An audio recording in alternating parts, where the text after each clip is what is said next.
네, 오늘은 신명기 마지막이에요. 신명기 강해설교 마지막. 오늘은 신명기 34장 강해설교 마지막이에요. 많은 분들이, 많은 목사님들이 최순애한테 엄청나게 이 사람 저 사람 통해서 연락이 오고 직접 연락이 와요. 그 이유를 들어본 즉슨 최순애 만나고 싶다고, 최순애가 목회하는 교회에 찾아오고 싶다고, 최순애 전화번호 가르쳐달라고. 최순애 전화번호 알아도 3년이 가도 5년이 가도 전화 한 번도 안 하는데 요즘 아주 막 미쳤어. 그냥 아주 그냥 미쳐가지고 그냥 최순애 만나겠다고 난리야. 이런 난리도 없어. 그래가지고 어저께는 저녁에 늦게 이제 예배 다 끝나고 저녁에 늦게 연락이 와가지고 밤에 오두밤중에 7명의 목사님들이 그냥 갑자기 그냥 한남동 자택에 그냥 기도처에 닥쳐온 거예요. 아유 참 기가 막혀서.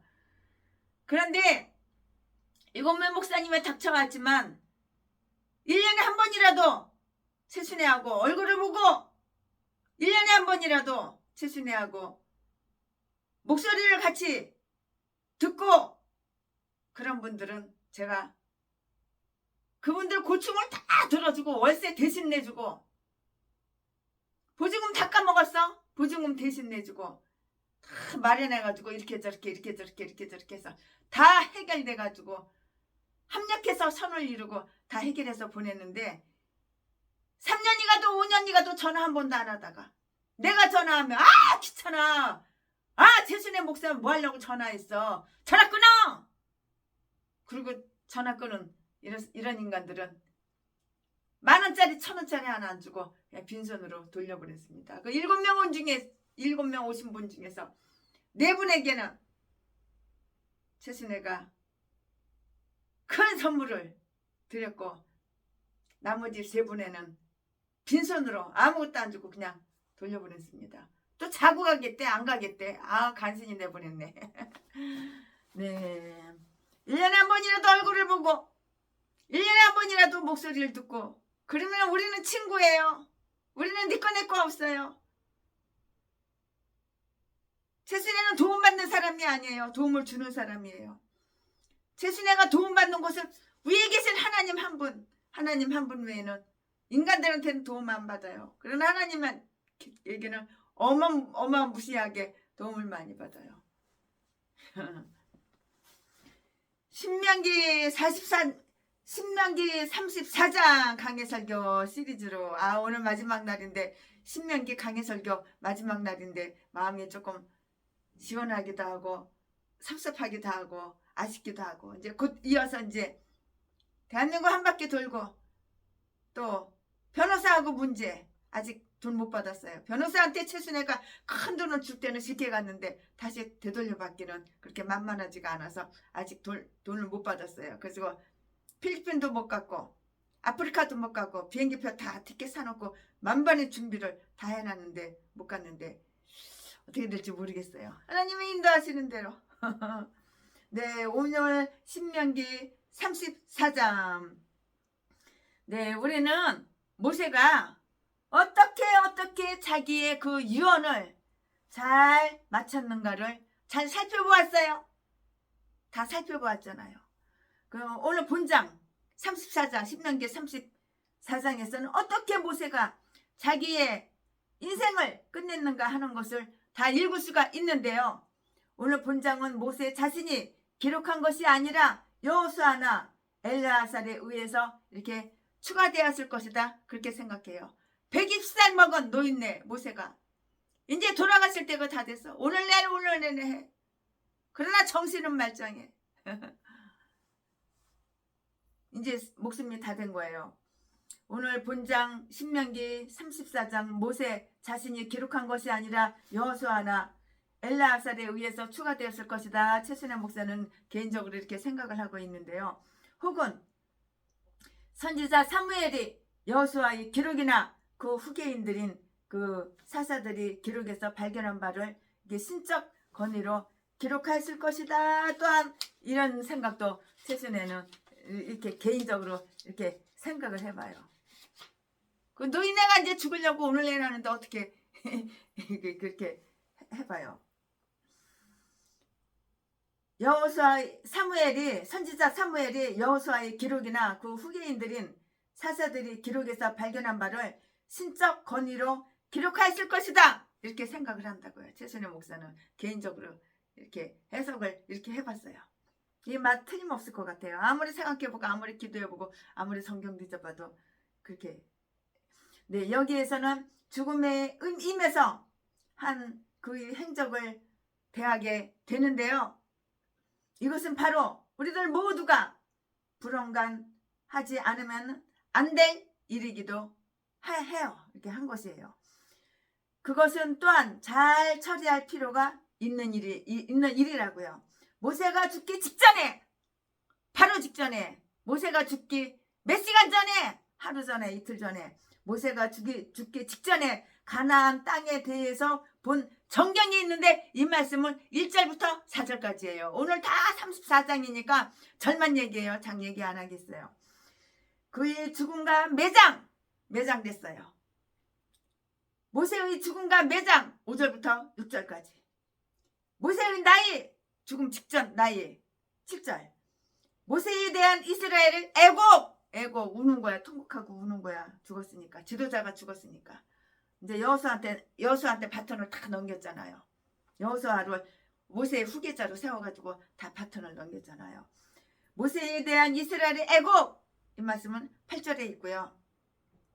모세의 인물됨 이 말씀은 10절 이하에 다 기록이 되어 있어요. 그러면은 지금부터 최순애 목사의 설교 제목은 비스가 산상의 모세. 지금부터 본문 말씀은 신명기 34장 1절부터 4절까지. 1절 모세가 모압 평지에서 느보산에 올라 여리고 맞은편 비스가 산 꼭대기의 이름에 여호와께서 길르앗 온 땅을 강까지 보이시고 2절 또 온 납달리와 에브라임과 므낫세의 땅과 서해까지의 유다 온 땅과 남방과 종려의 성읍 여리고 골짜기 평지를 소알까지 보이시려고. 4절 여호와께서 그에게 이르시되 이는 내가 아브라함과 이삭과 야곱에게 맹세하여 그 후손에게 주리라 한 땅이라. 내가 내 눈으로 보게 하였거니와 너는 그리로 건너가지 못하리라 하시매. 아멘. 이 본문 말씀 가지고 강의 설교하겠습니다. 모세는 하늘을 향하여 위로 올라가 하늘을 향하여 모세가 올라가는데요. 그 죽으려고 바스가산 산 이름이 바스가예요. 바스가산 꼭대기까지 올라간 것이에요. 왜 올라갔어? 죽으려고. 거기서 죽으려고. 하나님께서 거기서 죽으라고 그랬으니까 거기서 죽어야지. 왜냐하면 그곳이 정해진 장소였던 연고이고요.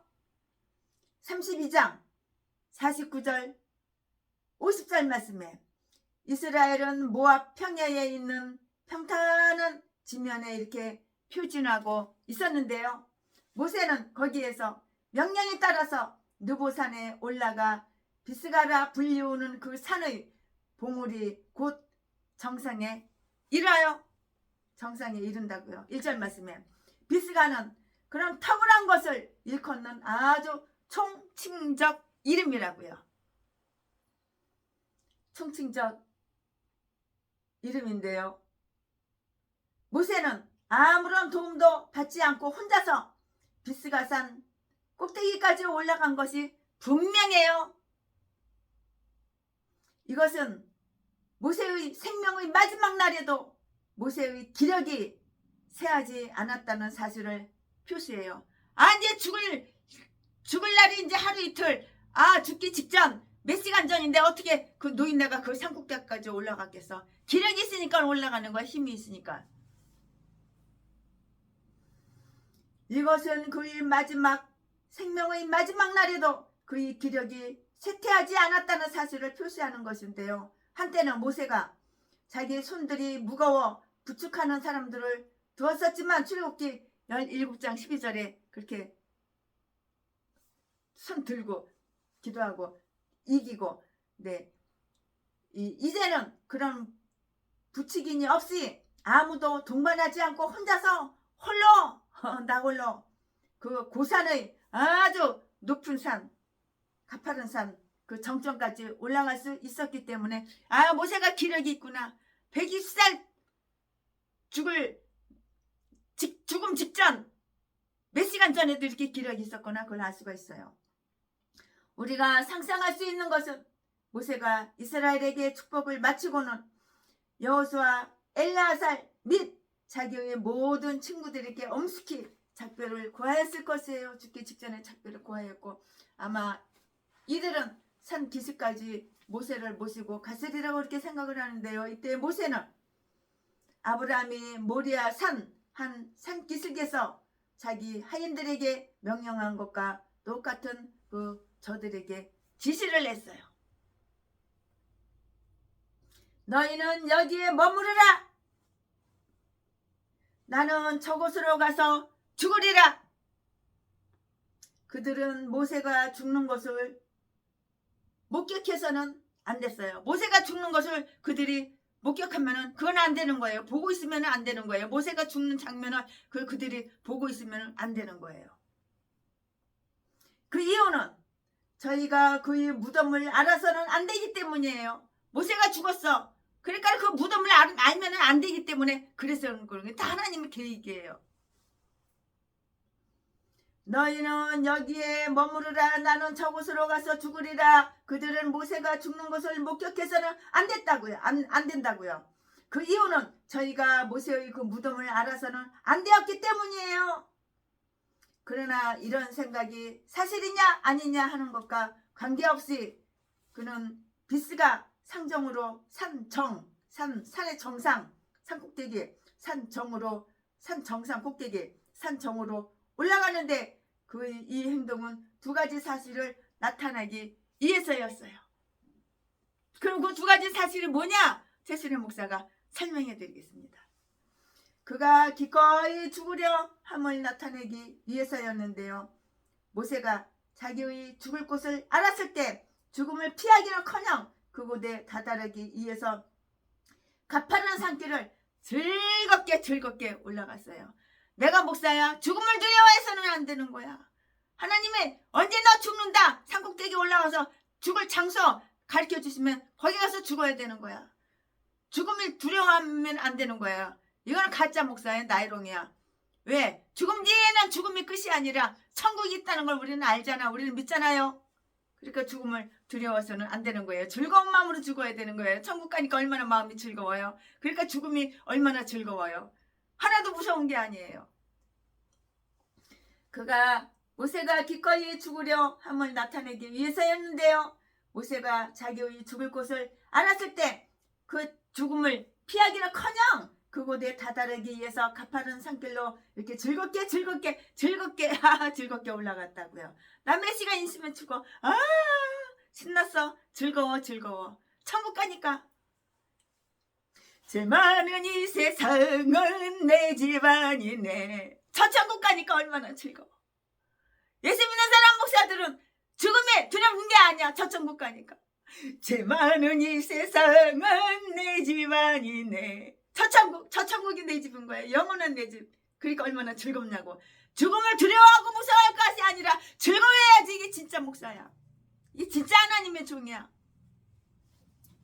은혜로 말미암아 이 세상을 잘 알게 되고 그 세상과 오랫동안 친밀하게 지내온 자는 이 세상과 하직하는 것을 두려워할 필요가 없다는 것을 우리는 기억하고 알아야 되는 거야. 내가 죽어? 두려워할 필요가 없다는 것을. 그러나 지옥 갈 개목사, 전라도 똥개, 쓰레기, 전라도 진도 박씨들, 개목사들 아갈만 보이면 사기치고 속이고 키 좀 크고 쌍판대기 반반하게 생겼다고 자지 팔아서 평생 처먹고 사는 도둑놈 날강도 새끼. 사람 때려가지고 돈이나 뺏고 강도질하고 사람 유혹해 돈 많은 여자들 꼬셔가지고 결혼하자고 유혹해가지고 돈만 짝 빨아먹고 개뼈대서 패고 뼈 부러뜨리고 이런 썩을 개종자 아가리만 벌리면 사기치는 이런 이런 뒤지면 지옥 갈 개목사 이딴 것들 말고 영혼이 잘 돼야지 범사가 잘 되는 거야. 그러니까 영혼이 다 망한 거야. 뒤질 날이 이제 곧 다가오는 거야. 올해 안에 뒤질지어다. 전라도 개목사 진도 쓰레기 개목사 악마 악질 새끼 아가리만 벌리면은 악질 악마 싹 숨기고 감추고 거룩한 척 아주 그냥 의로운 척 시오 연기 더럽게도 잘하는 개 잡새끼 개 잡년들 이 땅 것들이 다 고향이 다 똑같아. 전라도야 진도 성은 다 똑같아. 박씨들이야. 그는 모세는 죽음을 자기의 승천으로 여기고 있었음을 나타내기 위해서였는데요. 사람은 그 영혼 곧 착한 자의 영혼은 육체를 떠나서 위로 올라가요. 올라간다고. 사람의 영혼 곧 착한 자의 영혼은 육체를 떠나서 위로 올라간다고요. 이 말씀이 어디에 있어? 전도서 3장 21절에 다 기록이 되어 있어요. 이 영혼의 운동에 맞춰서 모세의 몸도 갈 수 있는 한도까지 위로 멀리 그 영혼과 동행해서 올라가고자 한 것이에요. 올라가고자 했다고요. 하나님의 종들이 이 세상을 하나님의 종들 목사님들 하나님의 종들이 이 세상을 떠나라는 부르심을 입을 때는 올라가서 죽으라는 그 소환장을 받는 셈이라고. 설교가 어려운가요? 죽음을 두려워할 필요가 없는 거예요. 올라가서 죽으라는 그 소환장을 받는 셈이라고요. 모세는 다시금 이 세상을 내려다 봤어요. 내려다 봤어요. 이제 곧 죽는데. 즉 자기는 결코 들어갈 수 없었던 이 세상의 가나안 땅을 바라보기 위해서였다고요. 그러나 모세는 거기에서 믿음의 눈으로 자기가 이제 곧 들어가게 될 죽음, 하늘의 가나안 복지를 기대하며 바라봤어요. 이제 곧 죽을. 하나님은 그가 결코 가나안을 소유하지 못하리라고 이렇게 경고를 하셨고요. 그 경고가 성취된다고요. 뻥이 아니야, 사실이야. 그 경고가 성취되고 있는데요. 하나님은 또 모세가 그 복지의 전망을 바라볼 수 있으리라고 약속하셨는데요. 그 약속이 여기에서 다 실행되고 있어. 다 실행되고 있어. 뻥이 아니야, 사실이야. 다 실행되고 있다고. 여호와께서 그 모든 좋은 땅을 모세에게 보이셨더라. 1절 말씀에 기록이 되어 있잖아요. 모세가 비스가산 꼭대기에 혼자 올라갔다고는 하나 그는 혼자가 사실은 아니었고 하나님 아버지께서 그와 함께 하셨습니다고요. 요한복음 16장 32절 말씀에 사람은 자기가 죽게 될 때 친구가 있을 경우에는 그들을 자기 주위에 불러놓을 것이고요. 그러나 하나님은 섭리에 의하거나 혹은 친구들이 인자하지 않아서 우리가 혼자 죽음을 맞이하게 되는 경우가 생기더라도 우리에게는 전지전능하시고 선하신 목자이신 하나님께서 같이 하시니 해 받음을 두려워할 필요가 없다고요. 이 말씀이 어디 있냐고? 시편 23편 4절 말씀. 최순의 말이 아니야. 최순의 생각이 아니야. 시편 말씀에 기록이 되어 있어요. 시편 23편 4절에 기록이 되어 있어요. 한번 여러분이 개인적으로 읽어보시고 참조해 보시기 바랍니다. 그의 시력이 매우 좋고요. 모세의 눈이 좋았어요. 또 고지의 높은 지대 산 고지의 장점을 이용하면 전 가나안의 조망을 열망할 수 있을 정도이기는 하였더라도 만약에 모세의 시력이 기적적으로 도움을 입고 확대되지 않았더라면 지금처럼 가나안 땅의 끝에서 저 끝까지 전경 추산해서 세로로 약 160마일쯤 계산해 보니까 160마일쯤 돼. 160마일로 그렇게 계산이 되더라고요. 160마일을 어떻게 볼 수 있었겠는가? 그러므로 여호와께서 그에게 그것을 보이셨다고 하는 말씀이 다 이렇게 저렇게 짠짠짠짠 짜자자자짠 다 나와 있어요. 다 나와 있다고요. 우리가 지금 더 좋은 하늘나라에 대해서 기대하는 모든 아름다운 전망은 사실상 하나님의 은혜의 덕분이라는 것을 잊지 말아야 되는 거예요. 다 이것이 바로 하나님의 은혜의 덕분이야. 은혜가 풍성한 하나님은 믿는 자의 한 사람 한 사람 이게 다 하나님의 은혜의 덕분이야. 주님의 은혜의 덕분이야.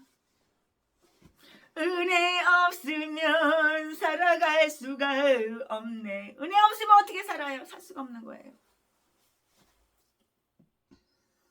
우리가 지금 더 좋은 하늘나라에 대해서 기대하는 모든 아름다운 전망은 사실상 하나님의 은혜의 덕분이라는 것을 우리는 잊지 말아야 돼요.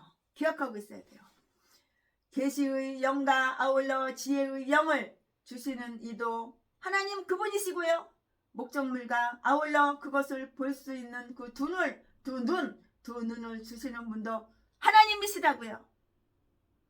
마귀는 아마 하나님께서 모세에게 가나안 전경을 보이신 이 일을 모방하고자 깨쓰면서 자기가 더 나은 척 하였을 것이에요. 즉 마귀는 공중의 환상을 통해서 모세처럼 우리 구주를 지극히 높은 산 위로 모시고 가서 천하 만국과 그 땅을 보여드렸는데요. 여기에서처럼 한 나라를 먼저 보이고 그 다음에 또 한 나라를 보이는 식의 점차적인 것이 아니라 모든 것을 한순간에 보여줬어요. 하나님과 마귀는 이렇게 반대야, 정반대야. 악한 사탄 마귀 세계. 모세는 가나안을 멀리서 바라보았고요. 구약의 성도님들은 꼭 그와 같이 메시아 왕국의 정치를 바라보았으니 저희는 멀리 떨어져서 그것을 다 이렇게 저렇게 멀리 떨어져서 바라봤다고요. 이와 같이 아브라함도 이 일보다 오래전에 예수 그리스도의 날을 보았는데요. 그것을 완전히 믿어 약속 중에서 환영하였으며 성취 속에서 그날을 맞이하는 것은 다른 사람들에게 이렇게 다 남겨두었어요. 히브리서 11장 13절 말씀에 이와 마찬가지로 신앙인들은 은혜를 통하여 자기들이 미래상에 지니는 더 없는 즐거움과 영광을 현재 속에서 바라보고요. 모세와 비스가산과의 그 관계는 말씀과 제 의식, 죄가 아니에요. 죄줬어. 그게 죄가 아니라 제 의식이 그 신앙인과 맺는 관계와 똑같아요. 그 말씀과 의식으로부터 저들은 장차 나타날 영광에 대한 그 안락한 전망을 다 바라보고요. 그것을 소망 중에 기뻐한다고요. 소망 중에 기뻐해요. 모세는 가나안을 보기만 하였을 그뿐이고 결코 차지하지는 못했어요. 모세가 가나안을 바라만 봤어요. 모세가 가나안을 바라봤는데 그 가나안을 차지하지는 못한 것이에요. 참. 차지하지는 못했어요. 가나안을 모세가 이렇게 바라만 봤고 차지하지는 못했다고요. 하나님께서 때로는 자기 백성을 장차 닥쳐올 재앙으로부터 데려가 버렸듯이 또 때로는 저희를 곧 일어날 좋은 일로부터 데려가시는 때도 있는데요. 즉 그 좋은 일이란 현세의 교회가 누리는 기쁨이고요. 영광된 일이란 후일의 예수 그리스도의 나라를 달래주며 예수 그리스도의 나라의 발전과 확대와 번영상을 이렇게 나타내고요. 우리는 이미 그것을 내다보기는 하지만 그 나라를 목격할 수 있을 때까지 살 것 같지는 않아요. 그렇죠? 네, 우리 후손들이 그 약속된 그 땅에 들어가기를 희망하는데요. 이것이 우리 자신의 시체가 이 광야 같은 세상에 잠들게 될 때에 우리에게 주는 그 위로예요. 열왕기하 7장 2절 말씀을 한번 여러분 개인적으로 읽으셔서 참조해 보시기 바랍니다. 모세는 이 모든 것을 죽기 직전에 다 봤어요. 하나님은 종종 자기의 은혜롭고도 가장 훌륭한 광경을 유보시키었다가 저들이 죽는 최후 순간에 힘이 되도록 이렇게 하셔요. 가나안은 임마누엘의 땅이어서 이사야서 8장 8절에 그것을 바라볼 때에 모세는 우리가 예수 그리스도께로부터 얻어 누리는 축복을 바라보았을 것인데요. 그것은 하늘나라의 모형이었으며 히브리서 11장 16절 말씀에 믿음은 그것의 실상이요 증거이고요. 예수 그리스도를 신앙하며 하늘나라를 소망하고 저희의 눈으로 가나안을 보는 자들은 아주 기쁘게 이 세상을 떠날 수가 있는 것이에요. 우리는 이와 같이 하나님의 구원을 보았으므로 주여 당신은 당신의 종으로 하여금 평안히 떠나게 하소서 하고 말하는 것도 이거 아주 당연한 것이에요. 그러면은 지금부터는 설교 제목이 바뀌어요. 본문 말씀이 바뀌어요. 그러면 지금부터 설교 제목은 모세의 죽음. 본문 말씀은 신명기 34장 5절부터 8절까지. 5절 이에 여호와의 종 모세가 여호와의 말씀대로 모압 땅에서 죽었어요. 6절 베르울 맞은편 모압 땅에 있는 골짜기에 장사되었고 오늘까지 그 묘를 아는 자가 없으리라. 장사는 분명히 되었어요. 모세가 죽었어요. 죽어서 장사를 지내는데 묘지가 어디 있는지 묘가 어디 있는지 지금까지도 몰라요. 아무도 아는 사람이 없어요. 7절 모세의 죽을 때 나이 120세나 120살이 죽었어요. 120세 120살 120세나 그 눈이 흐리지 아니하였고 기력이 쇠하지 아니하였도다. 우리들도 다 죽을 때 이렇게 죽었으면 좋겠어요. 죽기 몇 시간 전, 1시간 전, 10분 전이라도 눈이 그대로 밝고 정신이 또렷하고 기력이 쇠하지 않고 이러고 그냥 죽은 거야. 모세가 이렇게 해서 죽은 거야. 우리도 그렇게 죽었으면 좋겠어요. 병 들어가지고 침대에 누워가지고 오줌 싸고 똥 싸고 똥 갖다가 벽에다가 바르고 치매 걸린 인간들은 그렇게 더럽게 죽지 말고 이렇게 모세처럼 깔끔하고 깨끗하게 눈이 잘 보여. 시력이 쇠하지 않았어. 기력이 있어. 그러니까 그 산꼭대기까지 올라가서 혼자 스스로 걸어 올라가서 거기서 죽었지. 하나님께서 거기서 그 산에서 죽으라니까 그 산에서 죽었지. 8절 이스라엘 자손이 모압 평지에서 애곡하는 기한이 맞도록 모세를 위하여 30일 동안 애곡한 거예요. 30일을 애곡하니라. 아멘. 이 본문 말씀 가지고 또 강해설교 쭉쭉 하겠습니다. 모세의 사망 5절에 여호와의 종 모세가 죽었다. 하나님은 모세가 결단코 요단강을 건너가지 못하리라고 이렇게 말씀하셨고 모세는 당초에 하나님의 그 같은 판결을 번복해 주시도록 간절히 기도하였으나 이제 자기 기도에 대한 하나님의 응답에 그는 만족을 하고요. 그 문제에 대해서는 더 이상 언급하지 않았어요. 신명기 3장 26절에 기록되어 있는데요. 그와 마찬가지로 우리의 복되신 구주께서도 잔이 자기에게서 지나가도록 이렇게 기도하셨으나 그렇게 되지 않아야 할 것이므로 아버지여 당신의 뜻대로 이루어지리이다 하고 조용하게 이렇게 따르셨어요. 순종. 모세는 이 세상에 잠시 더 오래 살고 싶어 할 만한 그런 이유가 있었는데요. 그가 오래 산 것은 사실이나 아직도 자기 조상들이 수명의 연한에는 달하지 않았고요.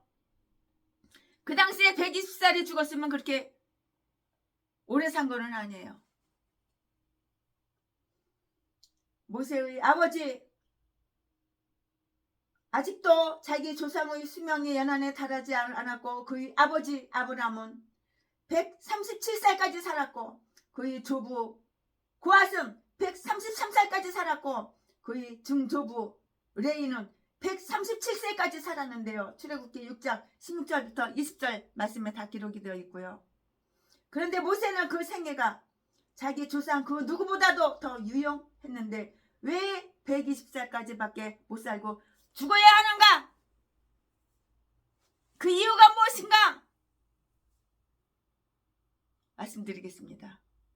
특히 그는 노령으로 인한 노쇠도 느끼지 않았기에 여전히 하나님의 사역에 적합하지 않았던가? 이런 의심이 가죠. 질문이 가죠.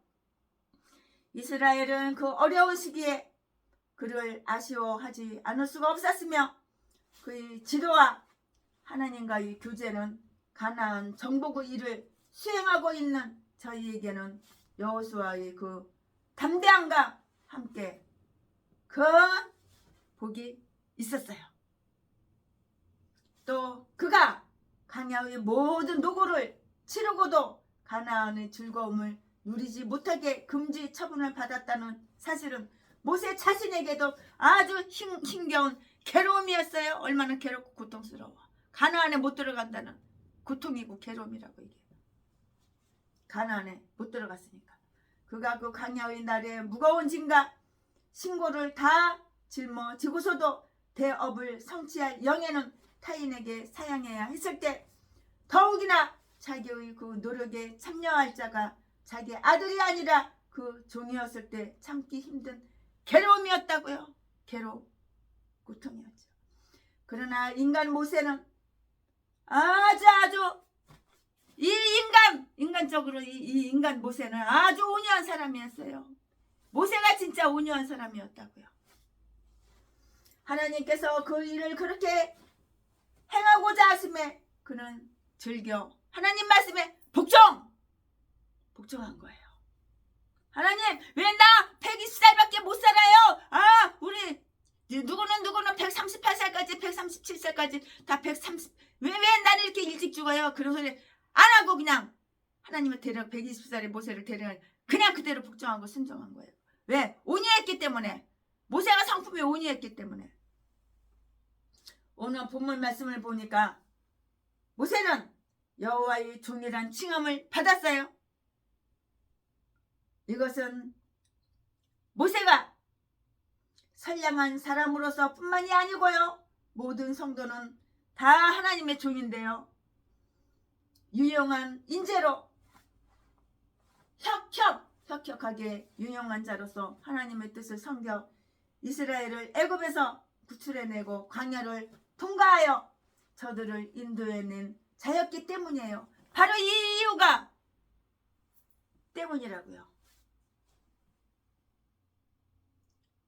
봐요. 혁혁하게 유용한 자로서 하나님의 뜻을 섬겨서 이스라엘을 애굽에서 구출해내고 광야를 통과하여서 저들을 인도해낸 자였기 때문이라고요. 그 이유가 바로 여기 있다고요. 그가 여호와의 종이 되었다는 것은 여수론의 그 왕노릇하는 것보다 더 큰 영광이었어요. 그런데도 모세는 죽어요. 120살에 죽어요. 모세의 경건이나 유용성도 죽음의 손길을 면하게는 할 수 없었다고. 하나님의 종들은 자기의 노역으로부터의 안식을 얻으며 그 보상을 받고 또 다른 자들에게 자리를 물려줄 수 있도록 하기 위해서 죽어야만 하는 거예요. 모세가 죽어야지 이제 여호수아가 물려받지. 하나님의 종들이 옮겨와서 이 세상에서는 더 이상 하나님을 섬기지 못하게 된다 해도 그들은 그의 성전에서 주야로 하나님을 섬기기 위해서 즉 하나님을 더 잘 섬기러 가는 셈이 되는 것이라고요. 이해가 가시나요? 이해가 가죠? 이해가 안 가면 설교를 다시 한번 더 들어보시면 이해하는데 더 쉬울 거예요. 그는 가나안 조금 못 미쳐 있는 모압 땅에서 죽어요. 그러나 아직 모세의 백성은 미정착 상태에 있으며 저들이 안식에 들어가지 못한 때였어요. 하늘의 가나안에는 더 이상 죽음이 없을 것이고요. 그가 여호와의 말씀을 따라서 죽는다고요. 이 말의 문자적 의미는 여호와의 입에서 인데요. 유대인들은 하나님의 입으로부터의 입맞춤으로 라고 말을 하고요. 그러므로 그가 아주 편안히 죽었다는 이 사실은 아주 의심할 나이가 전혀 없다고요. 그러니까 말하자면 모세는 즐거운 죽음이야. 즐거운 죽음. 모세의 죽음에는 굴레가 없었고요. 오히려 모세 자기 죽음에서 자기에게 대한 하나님의 사랑을 아주 기쁘게 만끽하였다고요. 최순애가 이제 천국 가서 모세 오빠를 만나면 한번 껴안아 줄 거야.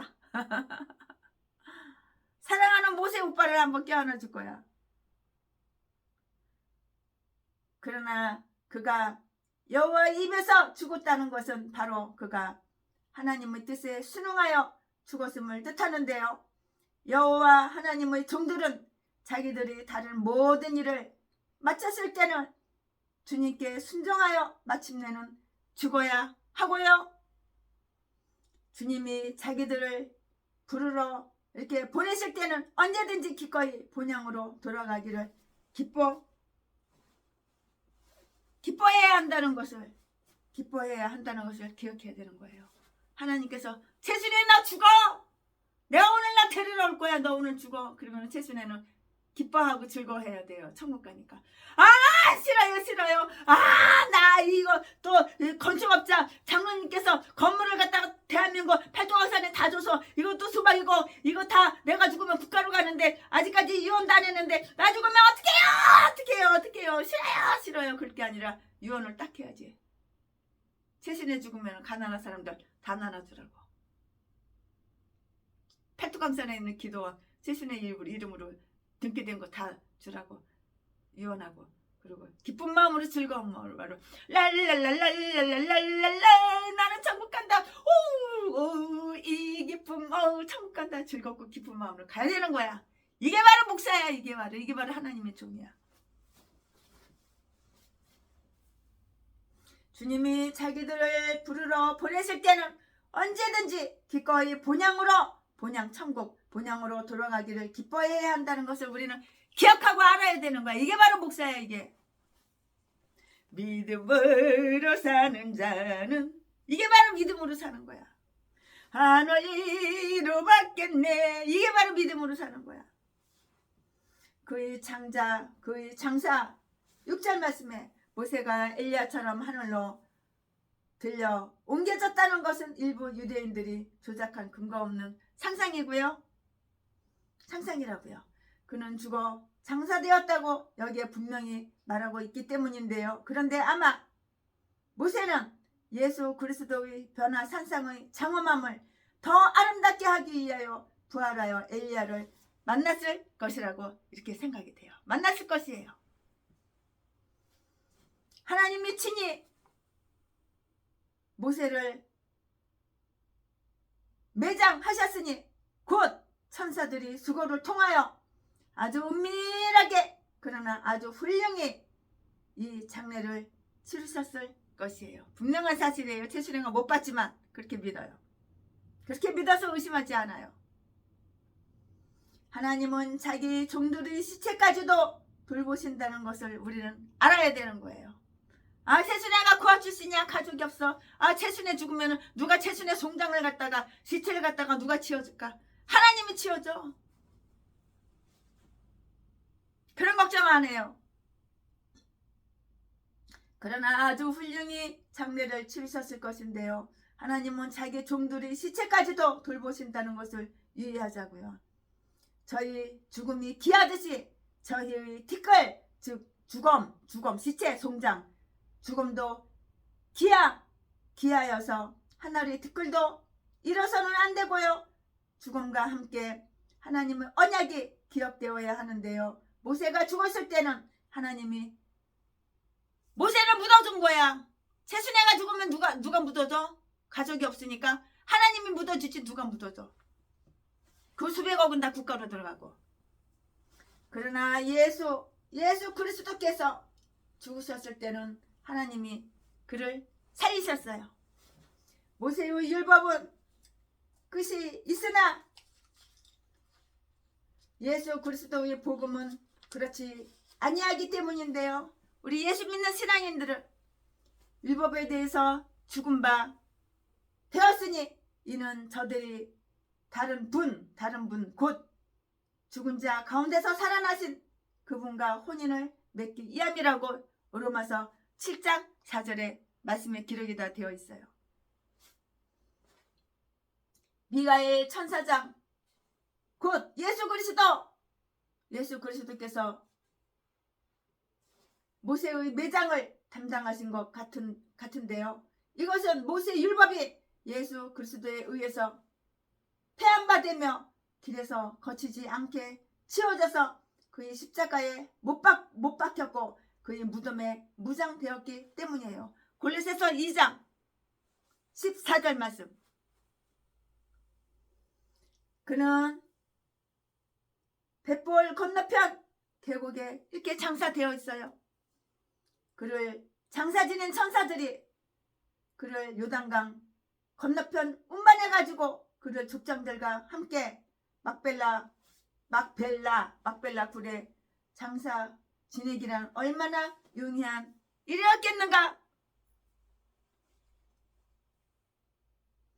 그러나 우리는 우리 자신들이 장지에 대해서 과도하게 염려하지 말아야 된다는 것을 여기에서 배워야 되는 거예요. 나 죽으면 어떡하지? 나 죽으면 어떡하지? 그 건물도 팔뚝강산에 그 수많은 기도처 기도원 다 건물들 상가들 다 어떡하지? 누가 날 묻어주지? 걱정할 필요가 없는 거예요. 하나님께서 다 하시는 거예요.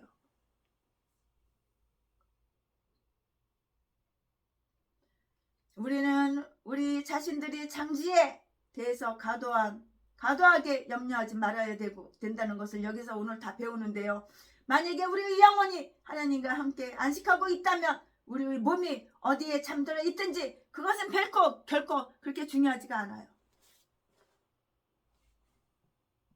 만약에 채순애가 아프리카에 가가지고 선교하다가 거기서 죽어서 아프리카 땅에 채순애가 송장에 묻혔어. 그게 이렇게 중요한 게 아니야. 어디에서 잠들었든지 그게 중요한 게 아니라고요. 그가 벨부올 건너 맞은편에 장사되었다는 것은 바알 부올이 자기에게 연합한 이스라엘인들을 자랑할 때마다 바알 부올의 신전 건너편에 있는 모세의 무덤이 바알 부올에게 방해가 되게 하기 위해서였다고 이렇게 말을 해요.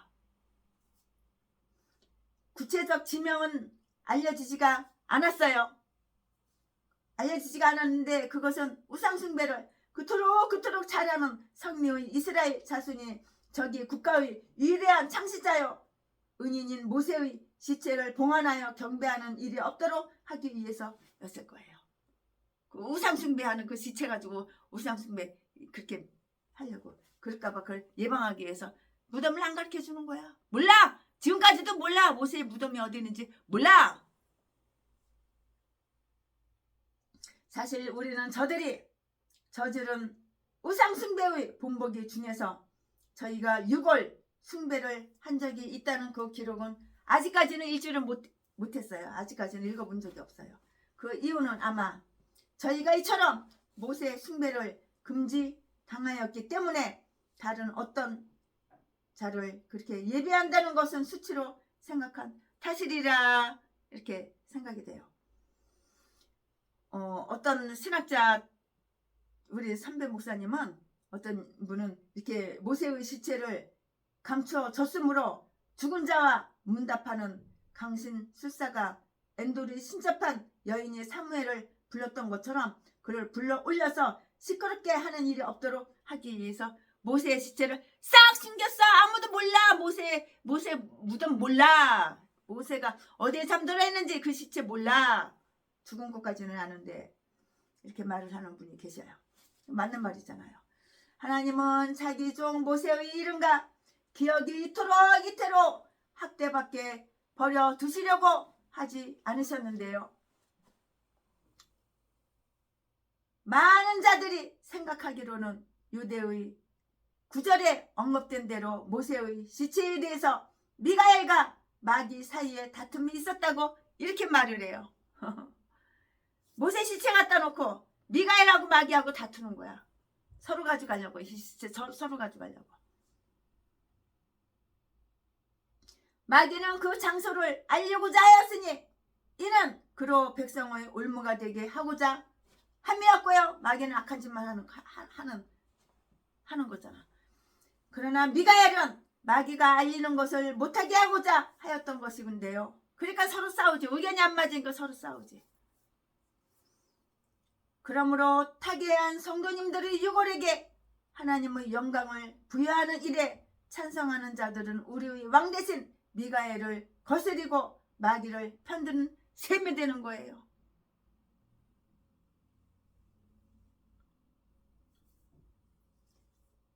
그의 나이, 모세의 나이 7절. 그의 수명은 노령에 이르도록 연장이 되었고요. 모세는 120살이 되었으니 비록 족장들이 연한에는 훨씬 못 미치지만 자기 동시대인 대다수보다는 그 횟수가 훨씬 초과하였던 것이에요. 인간의 보통 수명은 당시에 와서 70살로 이렇게 줄어들었기 때문인데요. 시편 90편 10절 말씀에 모세의 생애는 그 횟수가 45의 3 갑절로 되어 있고요.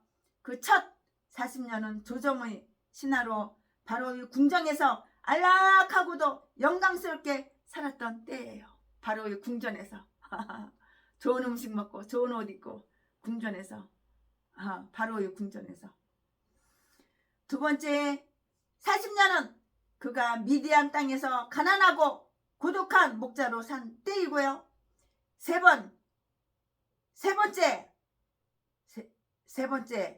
셋째 번은 40년은 그가 여수론의 왕이 되어 영광과 권세로 산 때이지만 많은 걱정과 수고를 졌던 때이고요. 그와 같이 우리가 살고 있는 이 세상은 너무나 변덕스러워서 온갖 혼합물로 합금된 것이지만 우리의 앞에 있는 세계는 잡된 것이 혼합되지 아니한 세계고요. 불변의 세계라고요. 변하지가 않아. 모세의 생명은 아주 늙도록까지 연장되었으나 모세의 눈이 침침하지 않았으며 이삭의 눈이나 창세기 27장 1절 또 야곱의 눈은 그러했는데요. 창세기 48장 10절 모세의 기력도 세하지 않았다고요. 모세의 신체의 기력이나 모세의 정신의 원기와 활기도 세함이 없었어. 치매 안 걸렸어. 정신이 오락가락하지 않았어. 정신이 또렷했어. 모세가 죽기 직전까지, 죽는 날까지. 눈도 밝았어. 잘 보였어. 그러니까 산꼭대기까지 올라갔죠. 죽으러. 여전히 그는 말할 수 있었으며 늘 하던 대로 글을 쓰고 걷는데 조금도 다를 바가 없었다고요. 모세의 그 이해력이나 기억력도 전과 같이 명석하고 뚜렷했어요. 어느 신학자 분들은 이렇게 말씀을 하시는데요. 유대 어떤 이는 모세의 그 용모에는 주름도 잡히지 않았다고. 짜글짜글해서 늙은 할아버지가 되지 짜글짜글해서 이렇게 주름이 잡히지도 않았다고 이렇게 말을 하는데요. 또 어떤 다른 분들은 그 이는 이빨은 한 개도 안 빠졌어요. 이빨은 한 개도 빠지지 않았다고 이렇게 말을 해요. 유대 학자들 중 다수가 모세의 얼굴에서 광채가 난 것에 대해서 출애굽기 34장 30절 말씀에 그 현상이 끝까지 계속되었다고 이렇게 설명을 하고요. 이 모든 것이 모세가 봉사한 일의 대가였으며 특히 그것은 모세가 비상히 겸손했던 결과였고요. 그가 허리에 힘이 있고 골수와 윤택하였던 것은 다른 어떤 것보다도 큰 은혜였고요. 모세가 준 도덕법에 관하여는 비록 진정한 신앙인에게는 그 정죄하는 힘이 백지화되었다고 하더라도 그 계명들만은 여전히 구속력이 있으며 세상 끝까지 효력을 발생할 것이라고요. 도덕적 계명들의 눈은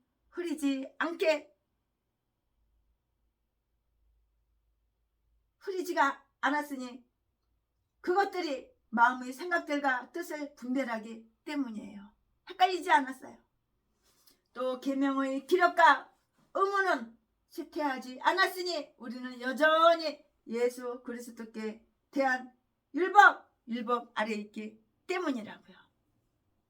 모세를 이해한 이스라엘의 엄숙한 애고 8절 말씀에 고인이 된 명사를 사랑하고 아꼈던 자라면 그들을 잃은 그 슬픔을 느끼며 또 그분들을 빼앗기게 한 우리의 죄악에 대해 참으로 부끄럽게 생각하면서 눈물로 그들을 전송하는 것이 고인에 대한 마지막 존경의 그 예표예요.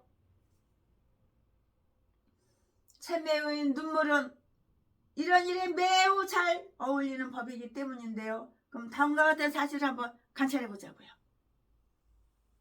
애국자들은 누구였던가? 애고되고 모세 죽었다고 울은 사람은 통곡하고 애국하던 사람은 누구인가? 알아볼까요? 바로 누구냐면 이스라엘 자손들이었어요.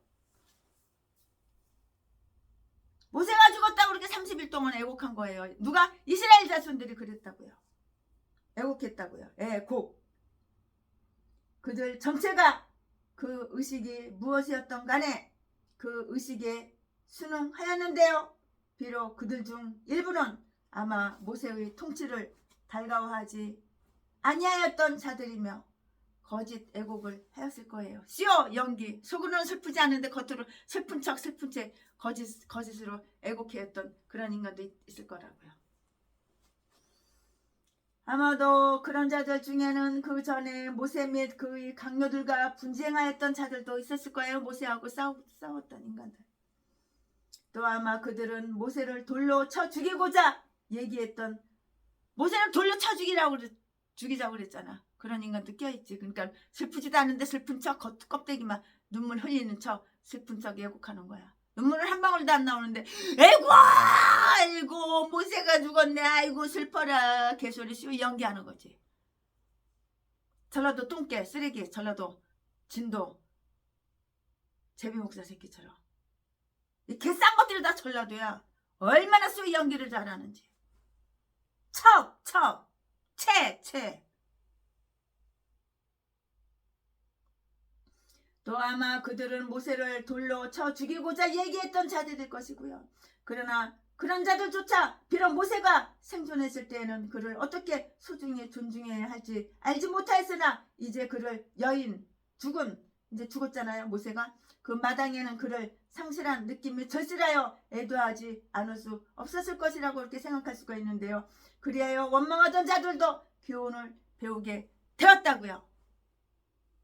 이사야서 29장 24절 말씀에 선량한 사람들, 특히 좋은 통치자를 잃어버렸을 때에는 크게 슬퍼하게 되고요. 그 슬픔이 마음 깊이 새겨지고요. 또 그 슬픔을 느끼지 못하는 자는 미련한 자들이라고요. 미련한 자들. 저들이 애국한 기한은 딱 30일 동안이었어요. 그렇게 오래도록 장래 격식이 계속되었고요. 애국을 더 오래도록 계속한 자들도 상당수 있었을 것이라고 그렇게 생각이 돼요. 나는 그렇게 생각이 돼요. 최순애 목사는 그렇게 생각이 돼요. 사실은 우리의 손실이 아무리 크다 한들 우리가 자포자기하여 끊임없이 비탄에 잠겨 있기만 해서는 안 된다는 것을 암시하는데요. 우리는 적어도 시간이 지나서 그 상처가 치료될 때까지는 그 아픔을 감수해야 돼요. 모세가 죽었는데 그 슬픔이 그렇게 하루아침에 다 끝나지나요? 이렇게 잊혀지나요? 지도자인데요.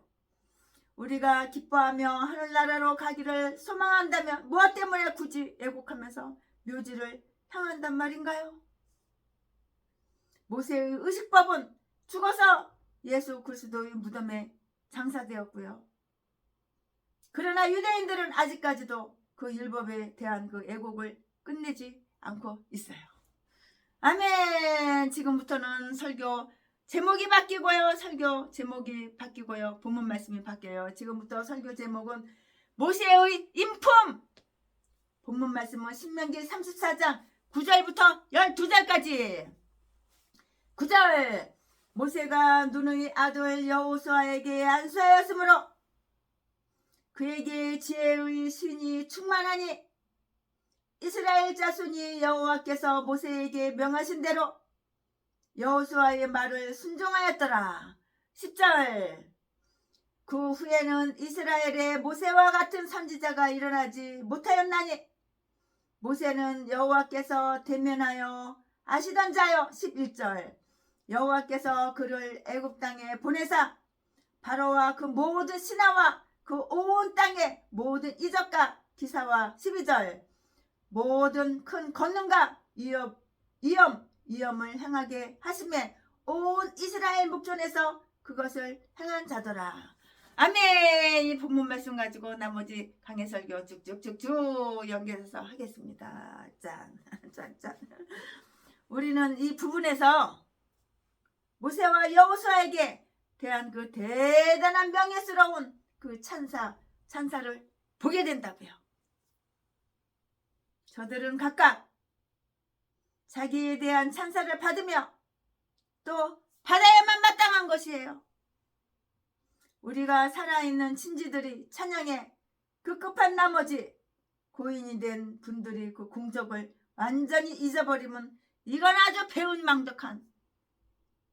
망득한 짓이고요. 그분들이 생전 공덕을 기리는 것은 저희 명예에 대해서 치러야 할 그 우리의 의무라고요. 떠오르는 태양에만 모든 경우가 다 표현해져서는 아니 되고요. 다른 한편 세상을 떠난 자의 그 공덕만 칭찬하는 나머지 그 살아남아서 그 고인들을 계승한 자들이 우리에게 베푸는 그 은혜를 경멸하는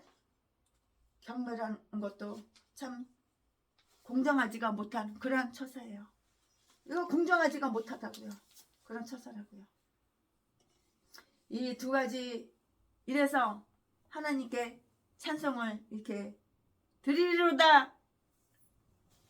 찬송을 드리려다 했는데요. 여호수아는 그가 부르심을 받은 일에 아주 훌륭한 자격을 갖춘 인물이라고 찬양을 받고 있어요. 9절 말씀에.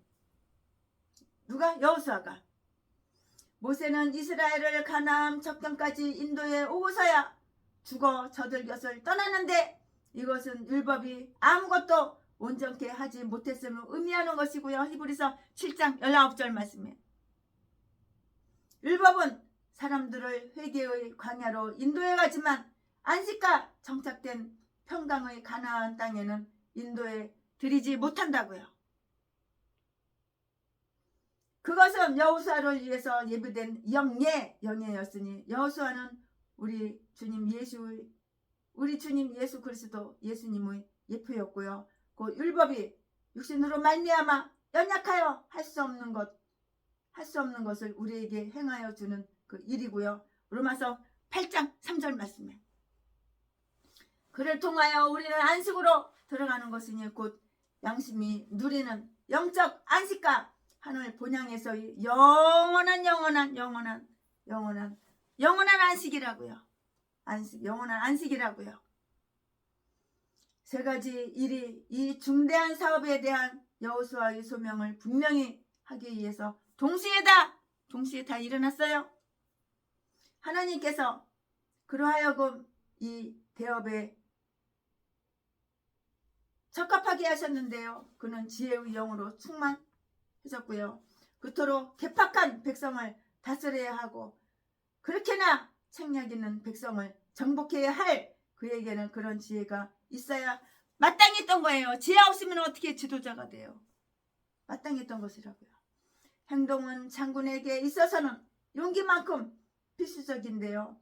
이런 점에서도 여호수아는 예수 그리스도의 모형이었으니 예수 그리스도 안에는 지혜의 보물이 엄청나게 무궁무진하게 감추어져 있기 때문이에요. 예수님의 지혜. 모세는 하나님의 명령에 의하여 여호수아에게 그 직책을 위임했고요. 그는 여호수아에게 인수하였는데요. 그래서 모세는 여호수아를 자기 후계자로 삼고 자기가 소명받았던 그 노역을 여호수아가 담당하기에 적합하도록 이렇게 자격을 그에게 부여해 주십사고 하나님께 기도를 드리고요. 그리고 이 기도는 다 이루어졌어요. 전부 다 기도가 싹 다 이루어진 거예요. 하나님이 왜 그에게 보통 이상으로 지혜의 영을 부어주셨는지 그 이유로서는 여호수아를 통치자로 임명한 일이 하나님 자신의 행위였기 때문이에요. 사실은 모세가 여호수아를 자기 후계자로 임명한 것 같았지만 하나님이 임명하신 거야. 하나님께서 모세가 죽고 그 다음에 여호수아가 제2의 지도자로 하나님이 임명을 하신 거라고. 사람이 한 것 같았지만 사람이 한 게 아니라 사람이 여호수아를 자기 후계자로 임명한 것 같았지만 모세가 여호수아를 모세 후계자로 임명한 것이 아니라 사실은 하나님께서 이렇게 임명하신 것이라고요. 모세는 하나님의 명령에 의하여 여호수아에게 그 직책을 위임했는데요. 그는 여호수아에게 안수하였다고요. 그래서 모세는 여호수아를 자기 후계자로 삼고 자기가 소명받았던 노역을 여호수아가 감당하기에 적합하도록 자격을 그에게 부여해 주십사고 하나님께 기도를 드리고요. 이 기도는 다 이루어졌는데요. 하나님이 왜 그에게 보통 이상으로 지혜의 영을 부어주셨는지 그 이유로서는 여호수아를 통치자로 임명한 일이 하나님 자신 행위였기 때문이라고요. 하나님께서는 자기가 임명하시는 자로 하여금 그 일에 적합하도록 해 주실 것이에요. 해 주신다고요. 또 모세가 여호수아에게 안수했을 때 후계자로 임명하고 여호수아를 위해서 하나님께 간구한 바이기 때문인 것이에요. 예수 그리스도께서는 이 땅의 교회로부터 자기의 육체적 현존이 떠나시게 되었을 때 성부께 또 다른 위로자를 보내주시도록 간구하셨고요. 그 빌었던 바를 다 얻으셨던 거예요. 백성들은 즐거이 그를 인정하고 복종했어요. 백성들은 즐겁게 그 여호수아를 다 인정했고 여호수아에게 이제 복종했다고요. 백성의 애호를 받은 것은 아주 유리한 일이고요. 어떤 종류의 공직이든 간에 부름을 받은 자에게는 큰 격려가 된다는 것을 우리는 기억하고 알아야 하는 거예요. 또한 모세가 죽었을 때도 저희가 목자 잃은 양떼처럼 되지 않고 저희가 만장일치로 인정하며 게다가 가장 만족히 여겨 잠자코 따를 수 있는 한 사람을 이미 하나님께서 준비해 놓으셨다는 사실을 그 사실은 백성들에 대한 큰 은혜가 아닐 수가 없어요. 모세는 칭송을 받았어요. 10절 12절 말씀에 거기에는 충분히 그럴 만한 이유가 다 있던 거예요. 모세가 왜 칭송을 받았을까? 그럴 만한 이유가 다 거기에 있어요. 그는 참으로 위대한 유인이었고요. 모세는 정말 참으로 모세는 참으로 위대한 유인이었고요. 특히 두 가지 이유에서 그런데요. 왜 위대한 유인이냐? 그 두 가지 설명해 드릴게요. 첫째, 그는 참으로 위대한 유인이었으니 특히 두 가지 이유에서 그러는데 첫째는 이 세상에서 하나님과 친했다고. 이 세상에서 이 땅에서 모세는 하나님과 친했어. 하나님과는 원수고 마귀 사탄 귀신하고는 친한 개목사 전라도 똥개 쓰레기는 날마다 자지나 팔아서 처먹고 살고 강도질이나 하고 도둑질이나 하고 자기 사모한테, 이 목사라는 새끼가 자기 사모한테, 야 이 씨발년아, 야 이 족같은 년아, 네 재산은 내 거야, 네 돈은 내 거야, 씨발년아, 족같은 년아. 나는 너보다, 나하고 동갑자리 년은 싫고, 나는 나보다 20년 30년 연하, 막내딸 같은 여자, 그런 여자 보지가 맛있다고, 이 씨발년아, 족같은 년아. 이 미친 개 잡새끼가 바로 전라도야, 전라도 진도. 고향은 전라도 진도고, 다 성이 다 박씨들이야, 다 똑같아. 이렇게 잡새끼, 이렇게 잡년들 칵 뒤져버려야 되는 거야. 이렇게 싼 것들은 이딴 것도 목사라고. 얼마나 머리를 갖다가 잘 씨부리는지 안 속아 넘어가는 사람들도 없어. 그래 따뜻하게 악마 독사 마귀가 천사인 것처럼 아주 꾸며대는데 사람들 다 속아 넘어가.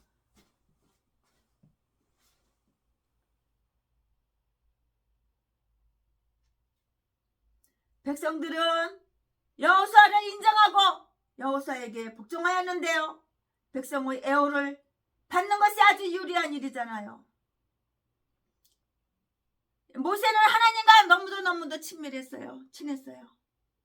마귀 사탄 귀신하고 친한 전라도 똥개들 쓰레기 개목사 새끼들은, 개목사 개참년들 이딴 것도 목사라고. 날이면 날마다 눈깔 뜨면 동양 한 푼 줍시오, 후원 한 푼 줍시오, 나 어려워, 나 힘들어, 나 개척교회라서 월세를 못 내가지고 건물 주인이 나가라고 그래. 맨날 개아가리만 지저대. 악한 사탄 마귀 귀신하고 친하니까,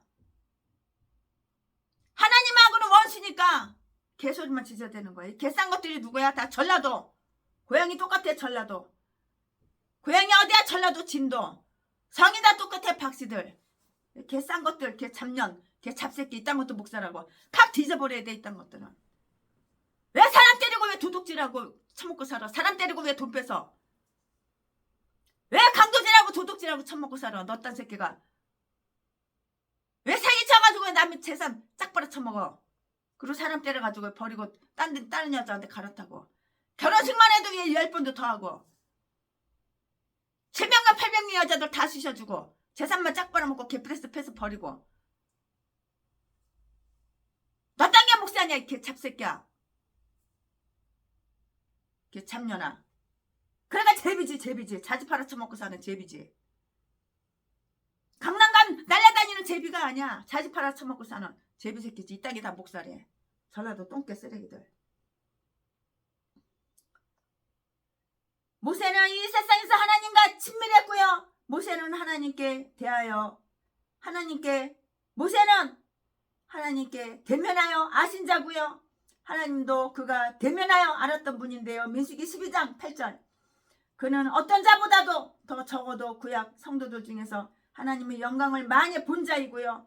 그는 누구보다도 자유로이 그리고 빈번하게 하나님과 접근하였던 자이고요. 하나님은 꿈속에서나 환상 속에서, 또 그가 침상 위에서 깊이 잠든 때 그에게 말씀하신 것이 아니라 그가 깨어서 그룹들 앞에 있을 때도 이렇게 말씀하셨어요. 이렇게 모세하고 친했어. 다른 선지자들은 하나님이 나타나셔서 고하실 때는 공포에 이렇게 질렸었지만 다니엘서 10장 7절 말씀에, 그러나 모세는 하나님의 계시를 받을 때마다 마음의 평정을 유지했던 거예요. 이렇게 친한 사이하고, 원수 사이하고 이렇게 하늘과 땅 차이야. 채술에도 건물 7채 팔아가지고 200억에 가까운 돈.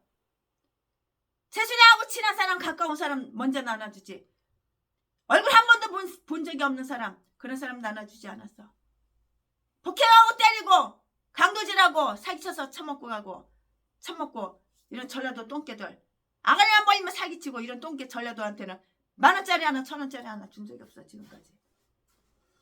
이 세상의 나라에서의 그의 세력과 권세, 그가 애굽의 바로 왕 면전에서 행한 심판의 기적들과 강야에서 이스라엘에게 베푼 자비의 이적들은 그가 하늘의 총애를 받는 자였으며, 모세가 이 땅 위에서 행한 바대로 비상한 대권을 위임받은 자였다는 사실을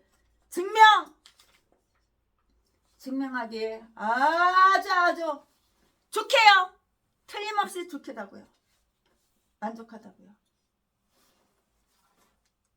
내가 목사면 하나님하고 친해져야 되는데 전라도 똥개 개목사 개잡새끼 개잡년들은 악한 사탄마귀 귀신하고 친하고 하나님과 원수니까 날마다 동양아 분주시야 나 어려워 나 힘들어 쌀 떨어졌어 우리 교회 월세 못 내서 건물주인이 나가라 그래 후원 니 돈 내꺼 니 재산 내꺼 아가리만 벌리면 사기치고 도둑질하고 강대질하고 사람 때리고 돈이나 짝 빨아쳐먹고 그 돈 가지고 내일은 없다 내일은 되죠 저기 프랑카드가 하늘에서 쑥하게 내려가는데 내일은 없다 내일은 뒤진다. 그러니까는 몇 시간 안에 그 돈 다 탕진해야 돼. 몇 천만 원이 후원을 받았다 몇 억을 후원 받았다 몇 시간 안에 다 탕진해 버려야 돼. 내일은 없으니까. 이 똥개들이 누구야? 전라도. 고향은 다 전라도 진도 똑같고 성은 다 박씨야. 제비새끼 자지 팔아 처먹고 사는 새끼. 700명 800명 여자들 다 쑤셔주고 성병이 걸려가지고 자지에서 피가 고름이 질질 나오는 거 최순애가 데려다가 중동에 있는 병원 가가지고 그 의사가 처방해 주는 거 가지고 1층에 병원은 2층에 있고 1층에 약국에 가가지고 처방받은 거 약을 갖다가 봉지 찢어가지고 물하고 해서 지 아가리다가 참 미겨놨는데 나는 기억이 안 나. 나는 생각이 안 나. 나는 생각이 안 나. 나는 의인이야.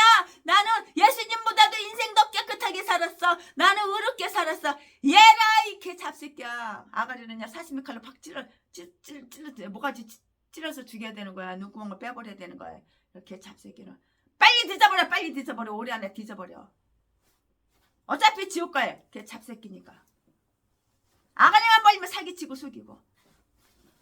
나는 얼굴이 천사처럼 그렇게 내가 연기를 하면 얼굴이 천사처럼 둔갑해가지고 내가 독사, 악마, 악재 싹 숨기고 생글생글 웃으면서 목사가 무슨 그 도둑질을 했겠어. 목사가 무슨 거짓말을 했겠어. 그럼 사람들이 다 믿어. 나는 거짓말하는데 선수. 나는 쇼 연기하는데 선수. 이런 유선자, 악마, 가면 쓰고 사는 개 잡새끼, 똥개새끼. 각 뒤져버려야 되는 거야. 이딴 것도 목사라고. 전라도 똥개, 쓰레기, 악마, 악질 새끼. 이딴 것도 목사라고. 아가리만 벌리고. 내 악기! 8,700만 원씩 때려 부신 거 돈 네가 너 차지 팔아가지고 너가 탁송해가지고 돈 벌면 준다고 약속했는데 왜 10,000원짜리 하나 1,000원짜리 하나 안 가져오냐. 개 잡새끼야. 아가리만 벌리면 사기치고 거짓말 시키고 속이고 자동으로 아가리만 벌리면 거짓말이 술술술술 나와. 이게 다 목사야 목사. 아이고 너 딴 것도 목사냐. 예수 닮은 똥개 새끼가 목사냐. 전라도는 다 이런 미친 개들밖에 없어. 똥개 쓰레기 악마 악질들밖에 없어. 최순애가 2,000명 3,000명 전라도 목사들하고 친하게 지내고 상대해봤지만 인간 같은 거 예수 믿는 인간 한 명도 지금까지 본 적이 없어. 그러면서 아주 그냥 카톡에는 그냥 선한 열매를 맺고 얘라 이렇게 잡새끼야. 선한 열매냐? 악한 열매만 평생 맺었으면서 선한 열매냐? 똥개새끼야. 아주 그냥 그런 그냥 설교는 그렇게 선한 말 이쁜 말 좋은 말만 다 쓰면서 지 아가리로 설교한 거 10,000가지 중에 단 한 가지도 지킨 적이 없어. 행한 적이 없어. 행함이 없는 믿음은 뒤지 믿어. 그러니까 날마다 영혼이 잘 되지 범사가 잘 되는데 날마다 뒤질 일만 생기는 거야. 이스라엘에게는 모세보다 더 사랑해야 할 만한 자가 없어요. 모세는 하나님과 이렇게 친했다고. 모세는 성품이 온유했다고. 이스라엘의 대적자에게는 그보다 더 두려워할 자가 없었어. 이 본문을 기록한 역사가는 어떻게 얘기했나요? 이 본문 말씀을 갖다가 기록했잖아요. 오늘 신명기 말씀, 본문 말씀. 모세가 행한 기적을 가리켜 능하신 손과 큰 두려움으로 표적과 기사를 행했다고 이렇게 했어요. 이것은 시내산의 두려움을 가리키는 거라고요. 하나님은 이것을 통하여 모세의 직임을 완전히 인준하시고 그 직업이 명백히 신성한 것임을 이렇게 실제로 증명했다고요. 게다가 그런 일을 모든 이스라엘이 보는 앞에서 나타냈는데요. 그는 구약의 다른 모든 예언자들보다도 아주 위대한 자였고요. 비록 구약 예언자들도 하늘에서는 큰 권세를 가진 자요, 땅 위에서는 큰 영향력을 행사하는 자였지만 그들 중에 누구도 이 위대한 자와 비교될 수는 없었어요. 저들 중에 아무도 모세처럼 하늘로부터 받은 직임을 입증하거나 행사할 자는 없었다고요. 여기에 나오는 모세를 찬양하는 이 찬사는 모세의 그 사후, 모세가 죽은 다음에 오랜 뒤에 기록된 것 같이 이렇게 보이는데요. 그러나 그때까지도 그 모세와 같은 그 어떤 예언자가 등장하지 아니했고요. 그때부터 환상과 예언이 된 그 기간에도 그런 자는 나타나지 않았고요. 하나님은 모세를 통하여 율법을 주셨고요. 그를 통해서 유대 교회를 조성하시고 형성하셨는데요. 다른 예언자를 통해서는 단지 특별한 질책이나 명령 그리고 예언을 전달하셨던 것이고요. 마지막 예언자는 모세의 율법을 기억하라는 그 훈계로 이렇게 끝을 맺어요.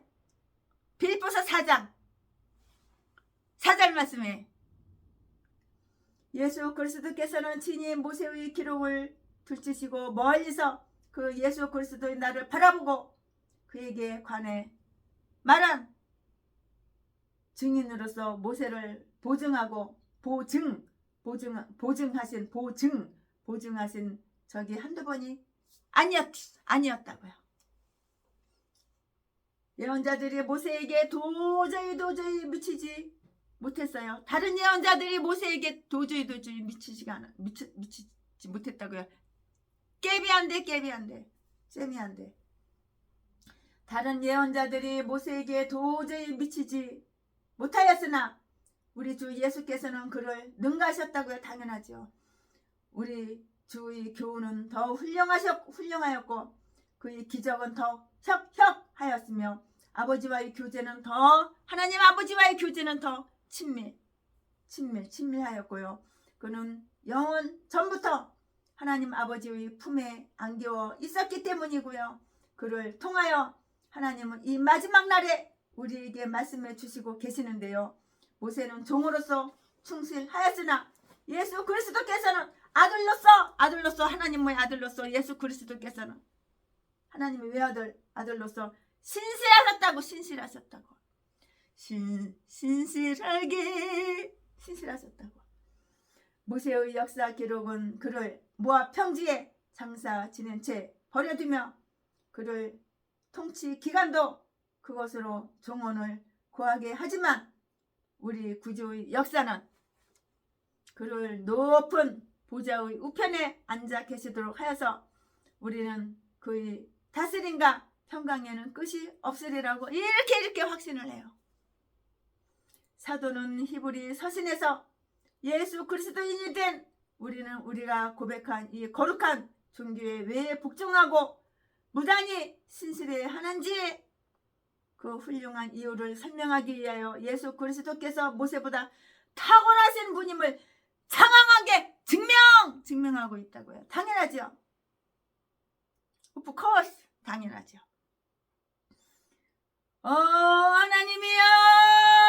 하나님이여 주님 은혜로 말미암아 우리 모두가 이 신앙에 순종하고 신실하며 변치 않는 자가 되게 하소서.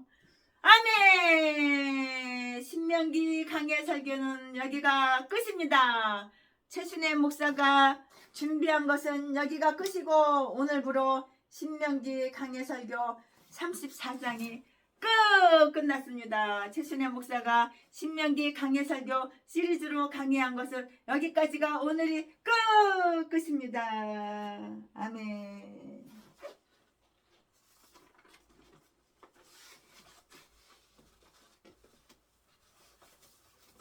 이제는 최순애는 이제 대한민국을 우선 한 바퀴 돌고 볼일 좀 보고 너무 바빠요. 그래도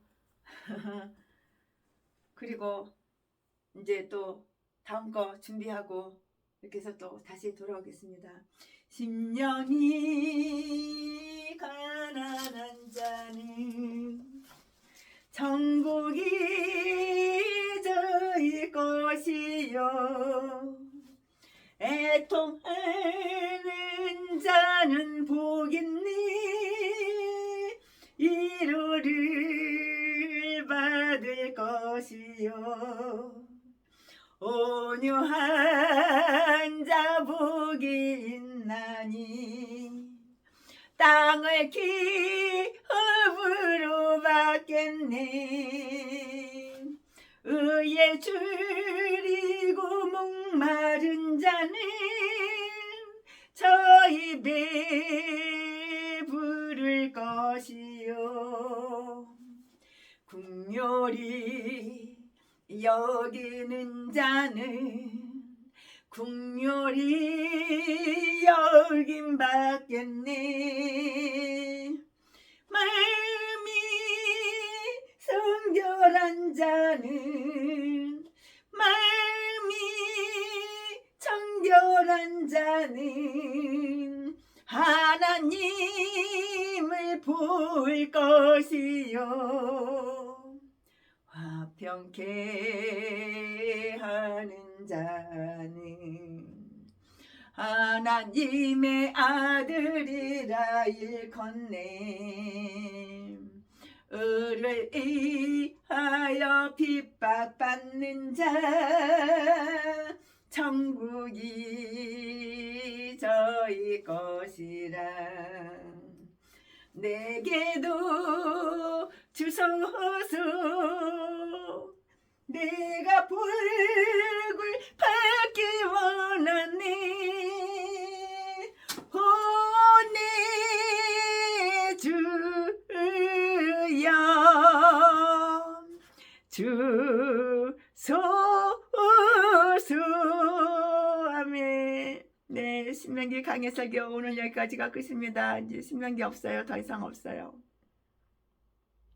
사랑합니다.